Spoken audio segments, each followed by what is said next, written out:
Hello, Beth and Angel. Beth and Angel are who make games. I stumbled over that, but Beth and Angel make games. They're currently doing their crowdfunder campaign, the first crowdfunder campaign, where they are sharing some zines, and they're going to talk about the games they make and the zines and other things that they're doing. And we're going to have some fun talking tonight. But Beth and Angel, how are you both doing tonight?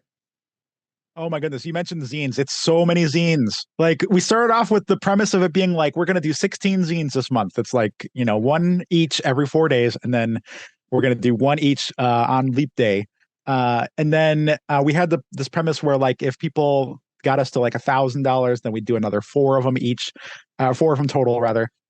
And the stretch goals have just unlocked a bunch of stuff. We have where people can buy challenge zines, is what we call them, where basically people can just say like one of the challenge zines we have is actually Anna Maria is pretty big in the tabletop world here. She is getting one as a gift for somebody. Hmm. And then someone else wanted, I can't remember the name of the animal. It's not a chinchilla, but it's something like that. But what's that? Capybara, right. But they want a game where a capybara is setting up shop and you are like selling your wares to people or creatures or whatever, open their interpretation. But basically, it's just like people get the challenge just to do something. So we have a total of 31 zines we're making Hmm. this month and next month, and it's a lot. So yeah, so many zines. But it's a good busy. Yes, it's a very good busy. Yeah, yeah. Like how do you approach that daily challenge of getting that out? Do you have a specific thing that helps you with the prompts, or what is aiding you in that? You want to take that one, Angel? Sure. Well, we started out with a set of prompts that we knew what was going on, and kind of a little bit of a um, structure of like 4 days to get a zine done. And then I had a few notes on the direction that I wanted to go, but nothing written down so that it was like purely we have the 4 days to do it. So we just go from there. We bounce things off of each other all the time because we make games together. So that helps as well. If we get stuck with anything, we really enjoy hacking games so that we go to a SRD that we are familiar with and kind of use that as a structure so that it helps us to have a guideline of where we're going. So we have a few things in place that help us to not get totally stuck and not be able to get a zine out in time. Yeah. Talk about hacking games, because that might be a new term for some people. I just wanted to jump in really quick and say, Angel mentioned that we kind of talk to each other about everything we do. It was just really funny because we kind of did the exact opposite of that last Friday. We both take part in, it's called the Hyper 1 Hour Game Jam, and we do it every few Fridays or so. It runs every Friday, though. There's this really awesome lady, Lise, who streams it. But basically, you're making a game in an hour. Hmm. And she does it on stream, and then afterwards, she plays what everybody else made. This week, we both did it. The theme was good cooking. And Angel and I both came up with independently, without talking to each other or looking at what each other did, different games to make things. Like Angel's was kind of chopped-ish, like from the Food Network, where Mhm. you're making a recipe, and then mine was a small zine where you're making a game.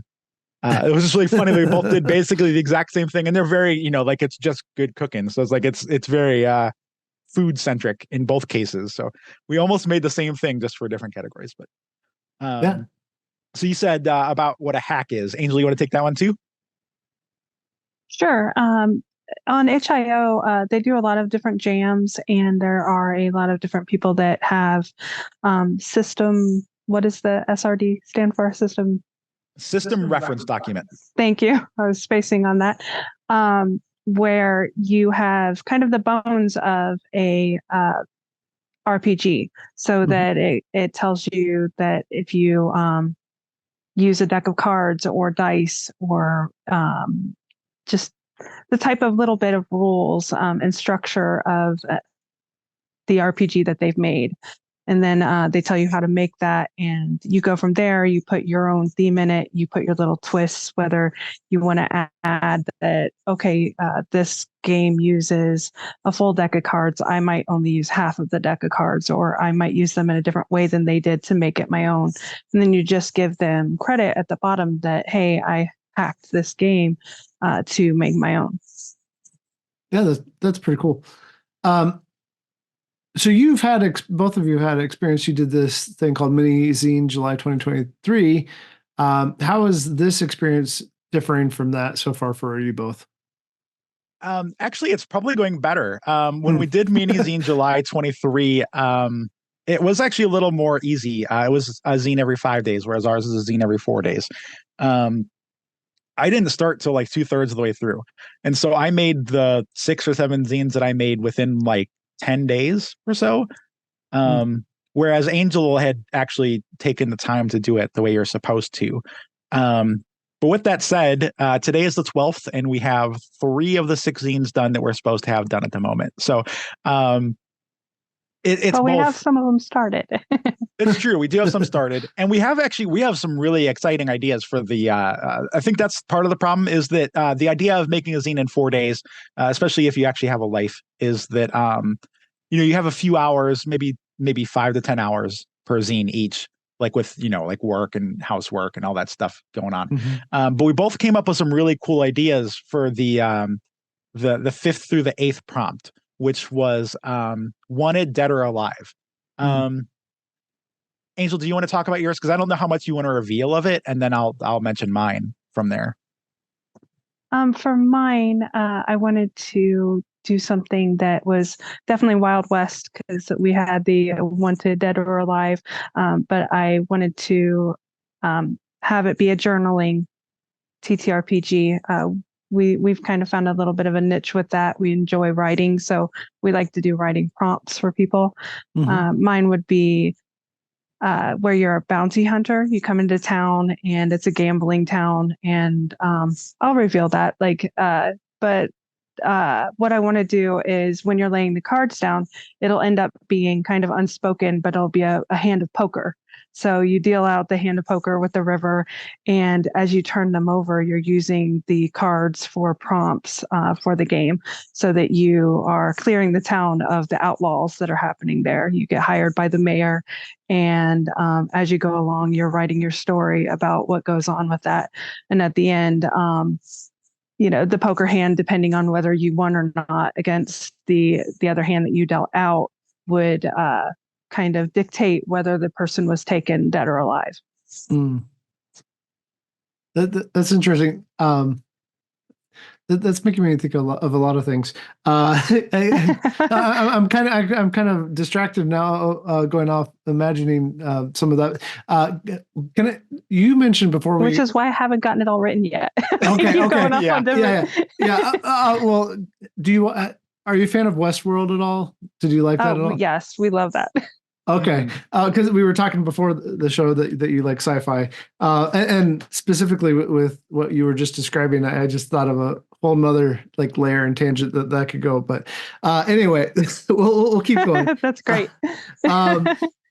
So, what when you think about your writing, what helps you the most for both of you, and what is the biggest challenge that you both have when you come to writing?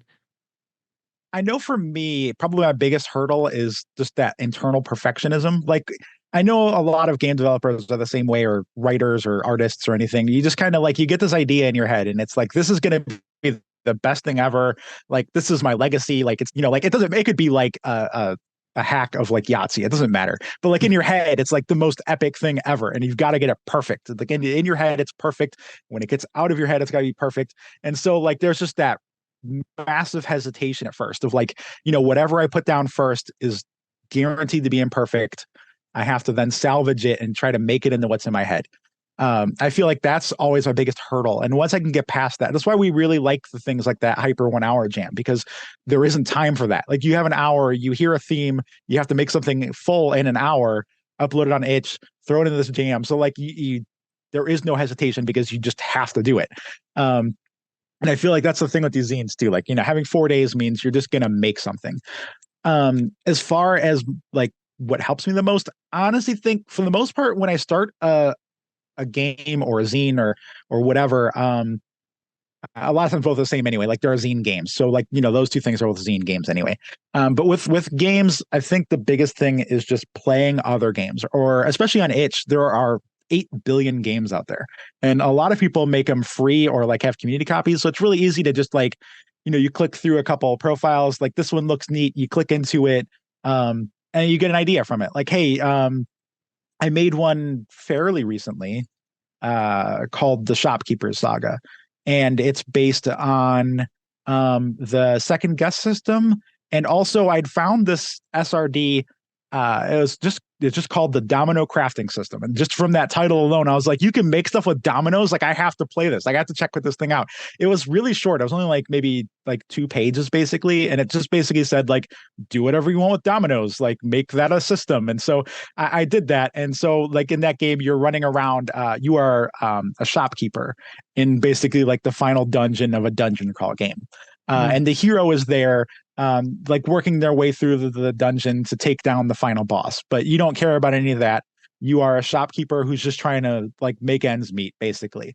So the premise of that game is that you're trying to help the hero defeat the villain by crafting things from what you find in the dungeon. But what the game really is you're going around and you're finding things and you're journaling. It's a solo journaling game too. You're journaling about what you're finding, what happens. Like, of course the enemies in the game aren't really bad people, like the skeletons, the slimes are cute, like it's not like they're villains. They're just kind of forced to work for this bad boss thing. But whenever the hero comes to meet you, that's the only time the hero sees you. So they kind of notice what you're doing before you notice them.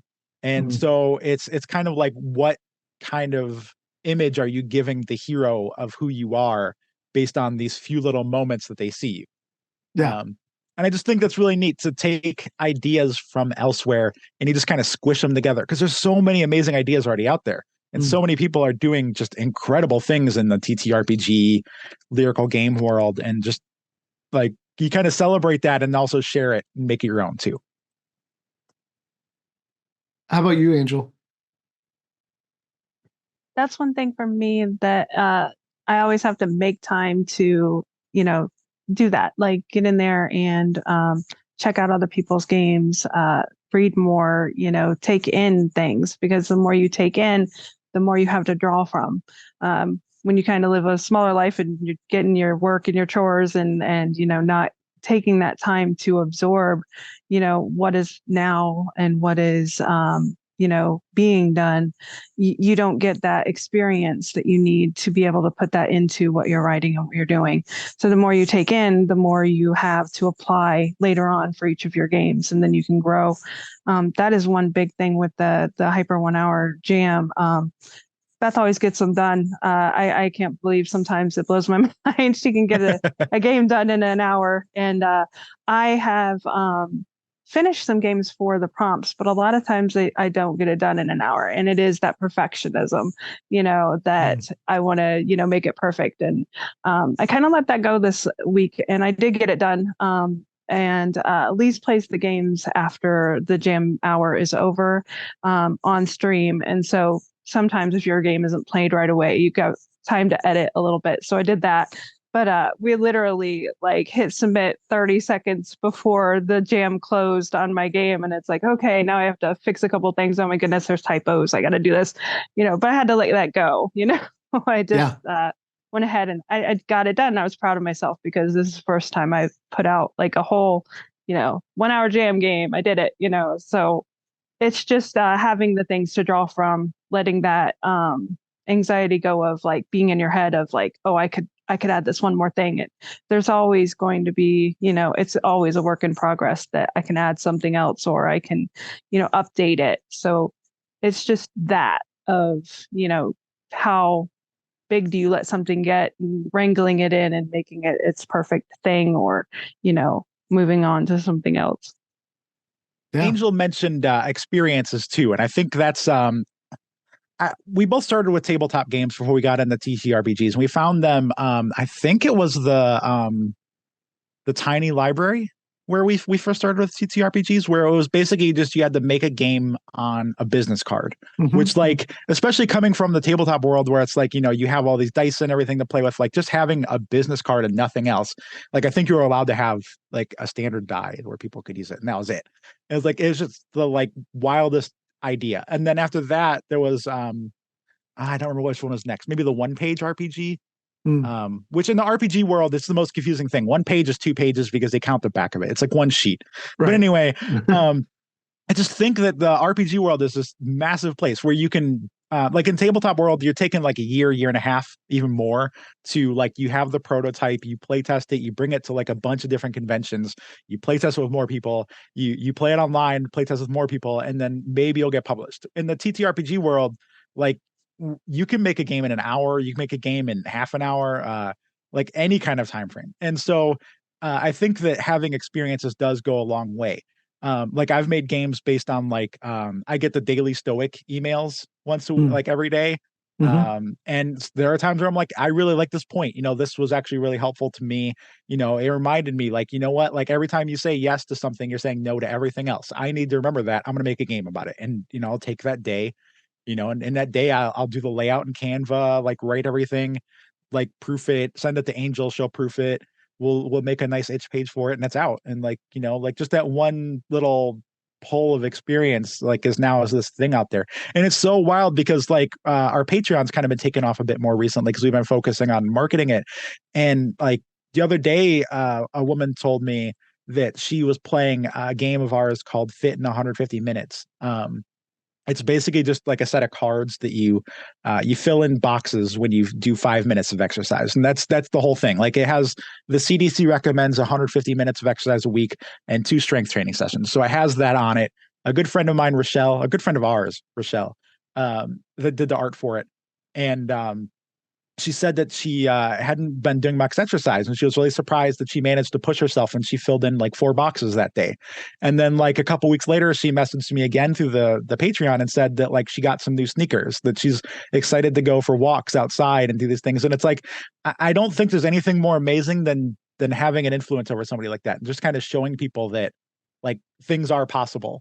Like you can do this, and it's just a simple little like a card. Like that's all it is.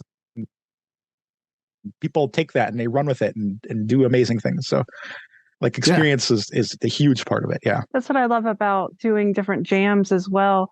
A lot of the people on Itch will do 12-word RPGs and 24-word RPGs. The people that ran that also did 1-letter RPGs, and that was really clever. There was one that was Hamlet, and it was literally B. So it was a prompt for writing. It's just a really cute and fun thing. They had a whole Twitter feed going on for that, for different RPGs. Just kind of the silliest things. A trip to the bathroom was P. It's just really goofy. Yeah. So I mean, it's just you sit around and play with this stuff. It's just all experimental. We're all doing stuff that's fun. With us, our little niche is kind of trying to, be uplifting and have some things that are in real life activities. As much as you can, make your own life an RPG, go for it. Like it's tough to get through life, and sometimes you need that aid of, help and being playful, in our day to day to get through a day. Adulting stinks sometimes. Why not gamify it? Well, you mentioned Hamlet. What are some other either stories or authors or settings that have inspired both of you? Beth, you want to go ahead? Sure. This is a little bit of a callback to earlier here, where we were talking about the hacks and stuff. But probably the most wild thing, and it was actually really cool because we got our friend Rochelle into making. I think it was Rochelle's first game actually. There was this game called I Went to Japan Once. And the premise is that it's a collaborative storytelling game. There's no winners or losers or points or anything. You're just like, you roll dice or flip cards, I don't remember. And then like you get basically like a place and you get a thing that's going on. And so you just make up a story like, I was at this place and this thing happened. A friend of ours, Munchie, Laura, had done a hack of that. I don't remember which one it was. I think that was I went to Seattle once, and then kind of pointed me toward it. So I was like, okay, I want to make one based on our hometown right now. And it was the snarkiest thing I could possibly do. Like instead of it being, like these epic things in big cities, it was like, because the prompts are basically it's where it's a place, it's like one place or another place. And so the game ends when you've rolled a dice and both of those things have come up, and then it happens a third time. Then basically the game ends. In mine, it was like, do you want to go to the dollar store or the other dollar store? Do you want to go to the tanning salon / movie rental place / ice cream parlor, or do you want to go to the one red light in town? Just like the weirdest, silliest small town stuff. That expanded to her doing I went to West Point once, which was snarky too. And then our friend made I went to 100 Acre Woods, that's what it's called, based on Winnie the Pooh. Angel and I have each made one too. She went through the Stargate once, which sci-fi callback, which was really cool too. And I made I went to Wonderland once, because I stole that idea. But it's just I think it's really cool that you can kind of just make anything into anything. And I've already forgotten what you asked, so I apologize. No, I mean, you kind of answered it, because I said what what authors or settings or things like that. What places? Oh, right. Yeah. Yeah. Go ahead. One of my favorite creations, actually, it was for a game jam. It was the first thing I've ever done like it. There was this game jam called it was a something coin jam, adventure coin jam, or something like that. But basically, coincides. That's it, right? So the premise is that you have. Sorry, go ahead. No, so coin in what sense? Like, so the coincides is basically it's one word, like coin and sides mix into one. Okay. But the guy who does the jam creates these things called coincides, where the coin is like on one side it's like a D8, a D10, a D12. It can be like, good, evil, neutral, or whatever. So basically it does a whole bunch of randomization on it on both sides. And it's this really cool coin. But he had done 2 of them, and he was launching his 3rd one. And with each Kickstarter launch, he also had an itch jam where he would invite people to make games that use it. And so I made one based on the video game Control. I don't know if you're familiar with that. It's actually one of my favorite video games of all time. But basically the premise is, well, I'm not going to get too spoilery here because the game is so full of spoilers, but you enter this random like government building, which ends up being called the oldest woman who walks in. You become a janitor's assistant. Basically, is this janitor just kind of starts talking to you as you walk in and is like, "You're my janitor's assistant. Like, have fun taking care of this place." And it ends up being this like ridiculously huge adventure, like very X-Files-esque, very like there's a lot of redacted information, a lot of secrets, and all the kinds of things going on. But I just love that world so much. So I made one where it's another, they call the things objects of power in that game, where something is somehow touched in one way or another, and it gets this ability to like when you hold this object you can fly. Or there was, I think in that game there was like a fan or a lamp or something that multiplied itself, and to the point where like it like suffocated people because it just would fill up whole rooms of the space or whatever. But I came up with one called the coin, where basically whenever you held it, it gave you the ability to do like some small things, like you could generate more coins, you could distract people, because it basically, if anybody saw it, they wanted it. Like you, I guess in like RPG sense, like you aggroed everybody toward you.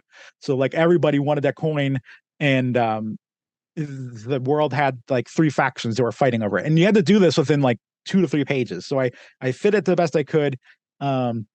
But I just love things like Control, anything really heavy with like secrecy, just things like that. I'm also a huge Lord of the Rings fan, even though I haven't read the books. I tried reading the first Lord of the Rings book like 4 times as a kid, and I just could not do it. I love The Hobbit though.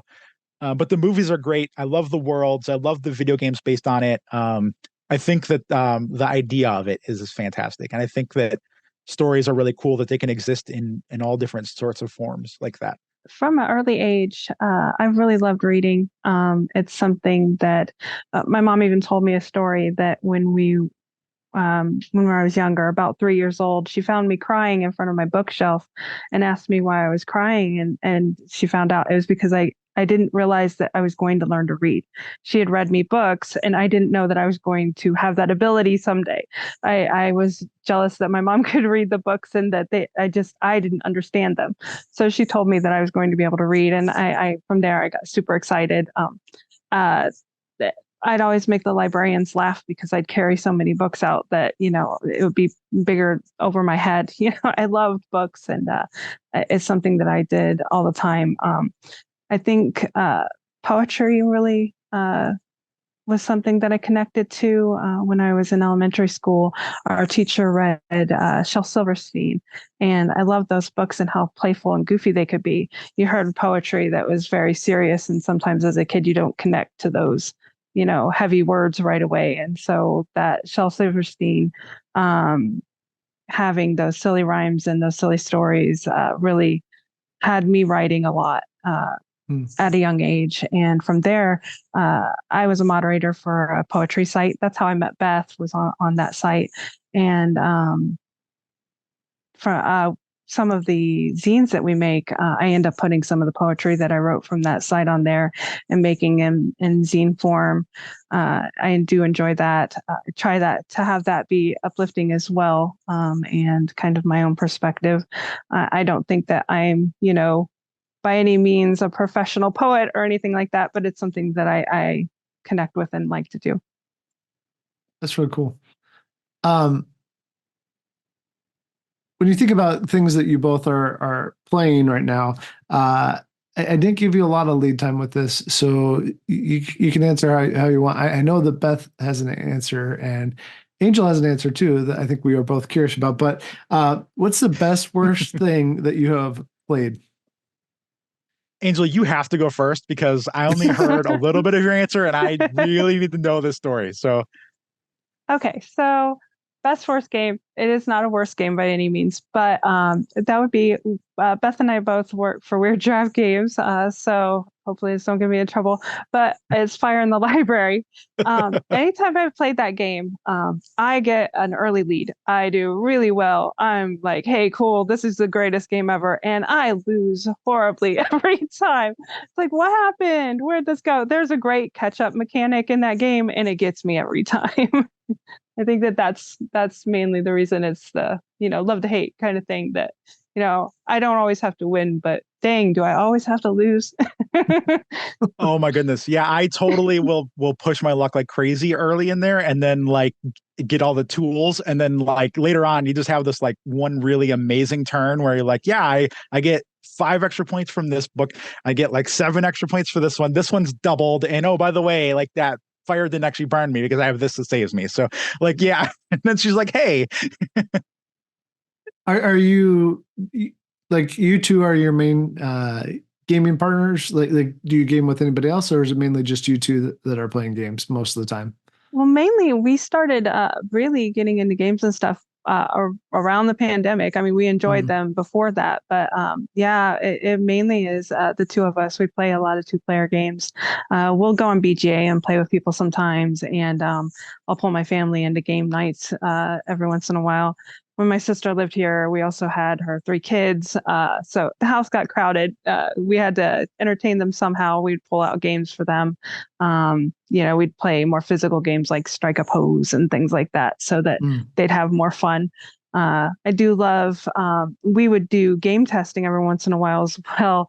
And like for different people, do prototypes, and they would want bigger game counts than just 2 people. So we'd pull the family in and have them play. We did one that was from Plaid Hat Games, and you basically had to find, the betrayer, and like you had to lie about it. And having my dad and mom lie, it just cracked me up. They were so ornery, and just seeing different things pulled out from people you've known your whole life, that like, oh, I never saw that side from them before. That's great. And that's what really makes me love games. You get to see a different side of people, and you get surprised by different tactics that people have, and that they won't play a game exactly the way you do, and uh, like, hey, I would have never thought about that tactic, and that's how you beat me. Next time you won't. And that's something that Beth and I joke about a lot, is that I might have a little bit of a learning curve, but watch out later on. I'll get you. And speaking of the whole like different tactics for different people, that I swear that I will never stop going back to that story being just the coolest story to me. There's this jam that happens like 3 times a year called Dare. It's video game centric, but tabletop creators like myself and maybe like 2 or 3 others that I've seen so far do take part in it too. There was one year, the theme was every 10 seconds. And so basically with Let 'em Dare, you're given a theme when the jam starts, and you have 72 hours to make a game. And then literally thousands of people are in this jam. So everybody's like playing each other's games, like commenting on them and everything. And I was just struggling to come up with what to do for every 10 seconds. Cause like, especially in the tabletop world, like 10 seconds, like you don't have an automated thing like in a video game does. Like, so we were like, I guess we'll use timers and stuff. And finally came up with the idea. It's kind of like Chutes and Ladders, but a little more strategic, a little more heavy than that. You have like 3 different lines that you're pushing your luck down to go through, but you're still just rolling dice. And at first, the game was so slow. Like it was seriously, it was every 10 seconds. You had 10 seconds to you rolling these dice as many times as you wanted, using them however you wanted. Each time you rolled, you had 1 fewer die. So like turns were limited one way or another. And eventually you stop pushing your luck or you push too far. But I swear, like one round of that game that just the 2 of us taking a turn was like a 5 to 7 minute thing. It was just so achingly slow. And Angel was like, what if we just take turns at the same time? And it's just like, that just blew my mind. Like I never even considered 2 people playing at the same time. Like that wasn't like, to me, that wasn't even heard of. And I know there are a lot of games that do that, but it didn't occur to me. And when we did that, the game just got like 100 times better. It was really fun. Then we actually, like, I feel like every tabletop creator has a moment where they create a game, they're excited about it, they play test it, they hate it, it's the worst thing ever. Why am I a game designer? Like every success I've ever had in the past was fake. Like I'm just horrible. And then you eventually hit this point where like it's not just fun for something you made. You actually enjoyed what you did. Like you could actually see other people enjoying it too. And it's just like the coolest moment. Like if you haven't ever made a game before, like anybody who's listening, like I swear, like just do it one time, just hit that moment. You'll never want to stop. But Angel gave that to me with that one. And especially when you only have 72 hours to make a game, that's a huge deal. So like, I definitely suggest like finding people. If you have like a spouse or something that doesn't play games, that's even better because they don't know all of our terminology. They don't know the things that we assume will happen in a game. So they might have completely new ideas and things we've never even thought of. So like, yeah, absolutely. Do you feel like there are times when you have been creating that you have come against that as a problem though, instead where you have, instead of getting positive feedback, you've had to deal with challenging feedback from someone? We really haven't really gone outside of each other much for feedback. Okay. Before we did tabletop games, I did video games like 10 years ago or so, back on like Newgrounds and Congregate and all that stuff. So just small flash games. And it was like my daily nightmare that like somebody would comment on something and my brain would just go like, this has got to be super negative. I don't want to look at it. I hate my life. I never want to do this again. And so like, I always kind of hesitated to go to outside playtesters, but we do get comments sometimes on our games where people will just comment something on it on itch. And we're just like, what do you mean? Like this has nothing to do with this game at all. Like it specifically says, I swear there was one where somebody was like, this game doesn't do this or that. And you're like, it was a game we made in an hour. Like it's on a business card. Like why are you expecting a Dungeons and Dragons experience? Or like, like it's not Gloomhaven. It's like, it's 15 words. Like what, what are you doing? Like, and so every once in a while we get that. There have been times where I think we give ourselves feedback. And so I've gotten challenging self-feedback. There was one, I think our first actual tabletop creating experience was back when Weird Draft Games was running a contest. It was one of those where like, the winner is going to get published. And they actually just were. Explosion in the Laboratory was actually the winner of that one from Corey. And So it was basically you're supposed to make a game. It was 18 cards, and it had to be in the world of either a Weird Giraffe game or Galactic Raptor game, because the two of them were in the same Discord. Galactic Raptor Games is actually now like working with Weird Giraffe Games and stuff. There's more to that, but so I made I mostly made and we play tested and worked together on them like 11 games for that contest. But one of them I was so excited about was this like solo experience based on stellar leap. So you're flying through space, you're trying to get back from some kind of catastrophe or something. And so you're using cards that are basically dice and using those to mitigate these challenges, but also using them to repair your ship. And the first few times I played it, it was really fun, but just a little bit too easy. So I was like, oh, I'm just gonna like make it a tiny bit harder. And when I did that, like no matter what I did, it was just ridiculously badly balanced. Like it was almost the same experience each time because they're not really random experience like things you go through, and just the dice are the randomness. And then like no matter what I did, I couldn't make it work. And there was another one in there too, was basically kind of like an engine builder, but you're building like a physical engine. Like you run kind of like programming, you run through the thing like one line at a time. And so like you'll gain a resource here, you gain one there, you'll flip this card, like so you're actually skipping all this. And it just no matter what I did at that one, it just wasn't even enjoyable. Like it wasn't even close to fun. It wasn't even anywhere near that. It was tedious and annoying, and the cards slid around, and like I just hated it. And it's like, so yeah, like you get these ideas in your head you're so excited about, and it's just like you run against a wall like over and over again. And it's like, yeah, this isn't working. Maybe I'll come back to it later. But and I think we kind of do that for each other anyway. Even with that 18 card game, Beth came up with a lot of ideas, and sometimes we get really excited about every idea we have, and so we have to focus. And we kind of picked it through. We kind of did a speed round of playing through different things, and it's like, nope, that one's not going to work. This isn't going to work, and focused ourselves more on what games to actually expand upon and do, because every idea doesn't always work out. I have a whole lot of different half-made games that we can still expand upon later. That is one of the games that Beth was talking about with the spaceship one. She ended up doing that for a Let 'em Dare and expanding upon it. And we did end up enjoying it when we got it to a place where it worked out well. But it was because I think we ended up using more cards. It wasn't an 18 card game. So it worked out better as something else. And having the bones of that sitting there, really helped out with a time crunch contest. And that idea was there, and we expanded upon it and made it something else, and so it got life elsewhere.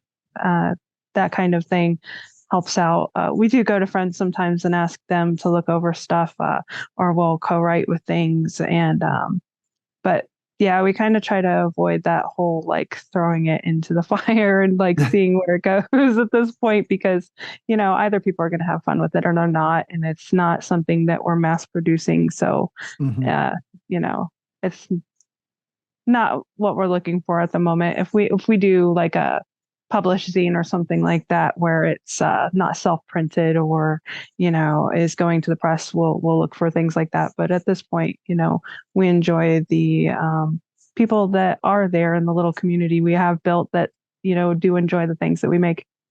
Yeah, absolutely. Well, on that note, let's end with Beth and Angel Make a Campaign. Tell us about how people can get to it and find it on Crowdfundr, and how they can help support you as you continue to make really neat, different narrative things. So, thanks. We are on it's Crowdfundr. That's what it sounds like without the last E. So CROWDFUNDR.com /Beth-and-Angel. Or if you search for if you just Google tabletop nonstop, it should come up with Crowdfundr now. And then there's a list of different campaigns. There are a bunch of us that are kind of doing our first thing. So even if you don't contribute to ours, like you'll find some cool people there. We're all doing different things. Some people are doing like individual books. We went a different route with ours, where we kind of touched on what it was throughout here. But the idea of just doing one book kind of terrified me, especially since we literally put this together 2 weeks before the launch. I know, like, we work with Weird Draft Games, so we're used to, like, Carla will play test a game like the heck out of it, like until it's like, this is really good. I could finally get it to a Kickstarter or a backer kit or whatever. And then like 2 or 3 months beforehand, she's reaching out to reviewers, to YouTubers, to podcast people like you. I know you've Angel, when I mentioned you that we were going to be on this, Angel immediately was like, oh yeah, he does a lot of stuff with Weird Draft Games, he's awesome. And so because she's the one that pulls quotes most of the time. Like if you see a Weird Draft Game quote pulled for like the last 2 years or so, that was probably Angel that found it, like attributed it, put it on there and stuff like that on the website. But we had the opposite experience. Like we found out about it about a month ahead of time, month and a half maybe. Angel's mom got injured late December. This had to be launched in February, so we lost a couple weeks just kind of figuring out how to take care of the household here and stuff like that. And then we had like 2 weeks to be like, what are we doing? How do we do it? We got to put the page together. We got to make 1,000 images on Canva. And so instead of going for an individual book, we went for the opposite direction where we're just going to make a bunch of stuff. We have 3 tiers on our page. Tier 1 is basically you just get our co-designed zine with Rochelle. Rochelle is also launching her first campaign. Hers is Warped Board Games, all one word, dash zines for hers.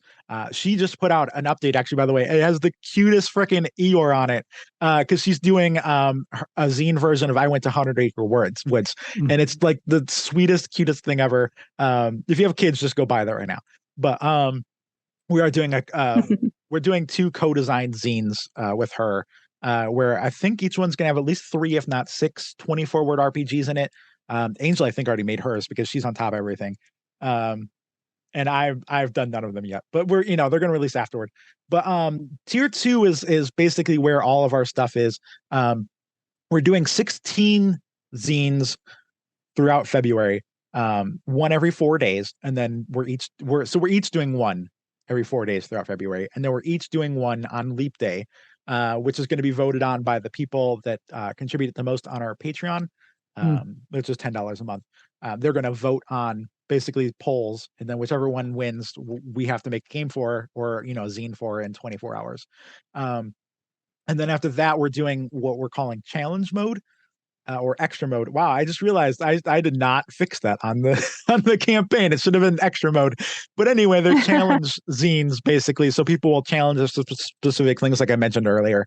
But I mean, you can, if you get one of our challenge us add-ons, it's $40 for one last early bird, and there's $50 ones after that. But you can just get on there and be like, I want a game, I want a solo journaling game zine based on like my cat, or I want I work in a movie theater, right? So like make me a multiplayer party game based on the experience of working in a movie theater, or just basically anything. You could send us anything. It has to be wholesome, or like at least not rated R, because we are family friendly creators, so we're not going to do any of that stuff. But basically at this point, 6 people have bought that, and we have 5 guaranteed from like people voting on in different places. So that's another 11 zines for $3. So far we have made 3 of them. We have ideas for 2 of them, and we've started on a couple more. We're actually already like 1 or 2 extra zines so far, because I'm making I made a second one for the first prompt, and then we're probably going to make a second Princess Bride one later on. The third prompt here was you keep using that word, which is a quote from the Princess Bride. And so I have a zine that's just full of, it's not a game or anything, it's just a zine. Zines have a bunch of different things. It's basically, it's a fan zine is what that's called. And it's a bunch of quotes from the Princess Bride that are reinterpreted to be something positive or something kind of life affirming. So like, for example, one of them is on the very back of the zine, I wrote, cherish every moment, life is precious. And the quote is, 3 years he said that. Good night, Wesley. Good work. Sleep well. I'll most likely kill you in the morning. It was a fine time for me. I was learning to fence, to fight, anything that would teach me, or anything anyone would teach me. So like, it's basically, you're just kind of using these quotes to like relook at what life is like, how you can take these lessons from The Princess Bride. And I think that's one of the magical things about zines is they don't have to be games. Angel's actually made photography zines. Like there was one that was voted on by our patrons pretty recently. That's literally just there's some words in it, but it's pictures of cats that came up to our house. They were neighborhood cats, and just how cute they were. And so like that's a zine, you know, like they could be anything. So that's what we're doing now. It's 16 of those, plus we're doing 4 extra because we've surpassed our $1,000 amount.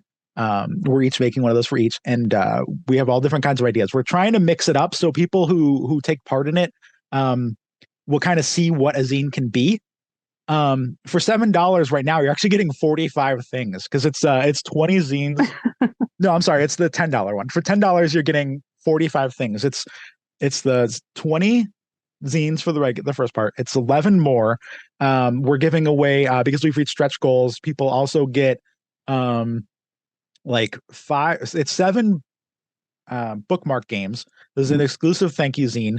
There's a sequel to like our biggest game, Everyday Enchanter, and then now there's solo journaling games too. There's 4 of those in there. So like basically for $10, you're getting some of everything that we make, and you're getting a good taste of what this zine scene can be.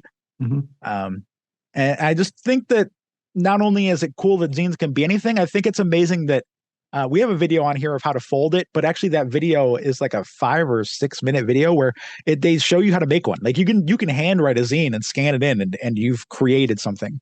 And I think that's the coolest thing ever. So that's mainly why we picked this kind of format of what we did for our crowdfunding campaign, because we do the jams a lot of time, because we have a lot of friends that, you know, make the TTRPGs, that do the lyrical RPGs, that, you know, work with experimental things like that, that do the zines. We like to, on our Patreon, have different like little blog posts about how other people can do it too. You know, it's something that is a nice hobby. It's relaxing. People like to be creative, and we like to encourage people that, hey, we want to see what you want to make too, and get them into that. And because of the challenges and the jams, like we wanted to make the crowdfunding campaign that too. And that like, we want you to get involved with what the topics are for this, you know, challenge for us. And we want you to see with structured pre-prompts that we did, you know, what we come up with as well, so that you can write along. I posted on Instagram because I have a lot of zine followers that we are doing the challenges, and wrote a list of prompts that we were doing in hopes that they'll, you know, write different zines and we can see what they've done with those prompts as well. So it's just getting people involved with that whole idea of, you know, just creating something and getting it out there. Yeah, actually, one of our earliest, we have, I'm not going to go into all the details, but we have 3 different sets of stretch goals for our campaign. 2 of them are based on our Patreon. One of them is based on how much we're earning. And we were trying to come up with what to do with these stretch goals. And Angel was like, you know, you should make the first one for this Patreon thing that like, you'll finally write you can make a TTRPG like post. And so we're both really big proponents of like, not only learning as much as we can in all different fields. Like I've been watching so much Vsauce too, like the Kevin channel, so many of those lately, like math stuff and all that stuff. And I love philosophy, and Angel finds really cool other games and stuff that we're pulling from. And like, you know, she's all into the poetry and stuff. So she's really good with words in general. And I feel like a lot of TTRPGs, especially, since a lot of them are basically just rule books. She's really good at kind of playing with that stuff. But we're also very big at, we think everybody can do it. Like, I mean, especially with a TTRPG, like, you know, like if you're getting into tabletop games, you can take a stack of index cards, you can cut them in half and you can write on them. And then you basically have a deck of cards. Like anybody can do that. It costs like $1. Like in the TTRPG world is very similar. Like there was a jam recently called the Minimalist TTRPG Jam, where you had to use either like Word or Google Docs or something like that. And then you weren't allowed to put images in it. You weren't allowed to play with the fonts or anything. It was just like, you have this document, make something out of it. And anybody can do that. Like you just get on docs.google.com, and you open a Word document and you can write something out and people can go through that and play it. And I think that's so cool. Like we've run jams for the last, I want to say, year or so. And we finally settled into our most recent one. It's called the Toucan Do It Jam. Our friend Rochelle came up with the name of it because it's Quirky Bird games that we run. So we had have a bird pun, of course. Puns are life. So Toucan Do It. But basically the premise of those, we've always done like small things. Like we want people to make small things because they're so much more approachable. Like, if you have kids, if you have a full-time job, like, if you live alone, so you're having to take care of the house and work at the same time, just like whatever it is, like life's got you down, like you can take an hour of your day or even an hour of your whole week or whatever, and you can make something and you can put that on itch, and the randomest people are going to download it and check it out and play it. Like you might make a few bucks here and there on it. Like, and it's just the coolest thing to like have that influence over other people. And then it has that cascading like ripple effect of like, they saw that you could do it, so now they'll do it. And then someone else will see that they did, it just goes on forever. And I think that's so cool that like, it's so easy to just kind of pass that along, that love of like creating, basically. Yeah. So if somebody wants to find you on itch.io or your Patreon, how do they do that too? Okay. Our itch page is, itch profiles do not start with a www. So it's Beth and Angel Make games.itch.io. That is going to lead you to an incredibly confusing page because we are working on trying to figure out how to make. We've made like 110 things now, and we're making 30 something in the next month and a half. So we're going to be up to like 130 something creations by the end of March. We have different categories on here. In fact, if you come to the page and you scroll down just a bit, toward the bottom, there's actually a free category where we throw all of our stuff that either has like a free version. Because a lot of times we'll do like for our zines, for the most part, we have a digital version so that you don't have to print it out and cut it and fold it and all that. So you can just read it right on your computer. And those are free for the most part, except for like the games that take us longer to make. Those are free. Some of our games that are simple are free. Just things like that. We actually experimented too with, I loved the idea and I need to do more of it. But basically, we'd run a sale on a game, and I would take basically how long it took me to make it. So like if it took me like, I don't know, like 4 hours to make something, I would run the sale with a goal of like $50. It's like, $12 an hour basically. And if it hit that goal, then it's free forever. Like if people help us reach that goal, like this game is now permanently free. Everybody can just have it. We've succeeded at that with a couple of them, but all of our games are there. There's a lot of them under the free category. And when they're not free, if you do join the Patreon, which is, sorry for the confusion here, we are two separate teams. Angel and I are Beth and Angel Make Games. Angel and I with Carla are Quirky Bird Games. Quirky Bird Games was her idea. And so the Patreon is patreon.com/QuirkyBirdGames. That's all one word. There's no dashes there because my love of dashes didn't make it there. But I know Patreon generally gets this thought of like, you got to pay to get it. Like, it's a monthly subscription. And while there is a monthly subscription, all of our posts are totally free. We do posts when we release a game. We generally go into like a lot more depth about the game than we do on itch. So like, we wrote a post about the two games we made on Friday, those two like generator games. And so we both went into a lot of detail about like, why we did that game, like, what made us choose those things, like just things like that. So we go into a lot of that. We try to kind of share those things so people can learn from them and kind of be inspired too. But when we do put a post out, we always either have a game for free for a while. Like when we make those on Friday for the jam, or for other jams, there's basically jam etiquette says a game is free while it's in a jam. So other people can check it out and play it. And they don't have to like drop money for your games. So we'll do that and people will be notified like, hey, you know what? This just came out and it's free for a weekend. So if you're a patron, like you'll know about it. You can go grab it in time. Like, honestly, if you have like email notifications or something and you become a patron like if even a free member, because that gets you emails about whenever we put a post out. Like you can get every single one of our games for free, like ever, like as they released, because we put community copies on each one, which are basically free copies that people can get. So wow, yeah, it was a really cool thing when we started making games. We had them for free. Like we didn't price any of our games at all. Like everything we made ever was just completely free. It felt weird to charge money. And there was a big movement in the TTRPG world where people were saying, we're charging money for our games. The people that aren't charging money for theirs are kind of undercutting it. No one's going to pay $7 for our game that took us 6 months to make if they can get all of everybody else's for free, which is kind of what pushed us into being like, okay, I guess we'll value what we make. We started doing that.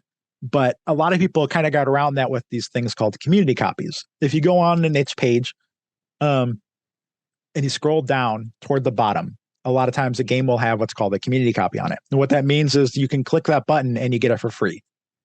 Generally, they're given for people like if you can't afford a game or like, kind of hardship type thing, like, you just lost your job or, like it's Monday and you don't get paid till Friday or something happened. But a lot of people just started putting a whole bunch of community copies out and just, hey, like if you want to get this game and you can't pay for it, like have it. That's fine. Like we do it based on our biggess tier is called the Enlightened Egrets. They get exclusive voting rights in our polls for like which games to bring back, some other stuff. And they each contribute 5 community copies each game we release. So basically these people are making our future games free for people, like kind of gifting them copies. So I guess that covers where you can find us and like a bunch more. But yeah. The Patreon for Corky Bird, though, is corkybirdgames.itch.io. If they're interested in that one, that has Beth and Angel and Carla in it. Those are games that we all either co-wrote or did separately. Carla has a lot of games on there. So I also wanted to mention that if they're not interested in the Patreon, they can go directly to itch.io and just, check out a game or two there as well.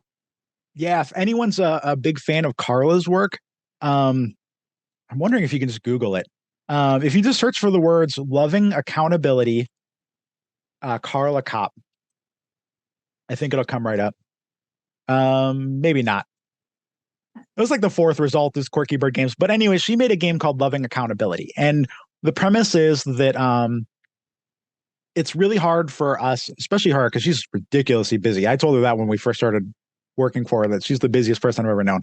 But when you're that busy, it's hard to find time to remember people like friends or like even just send like a hey, how you doing to people.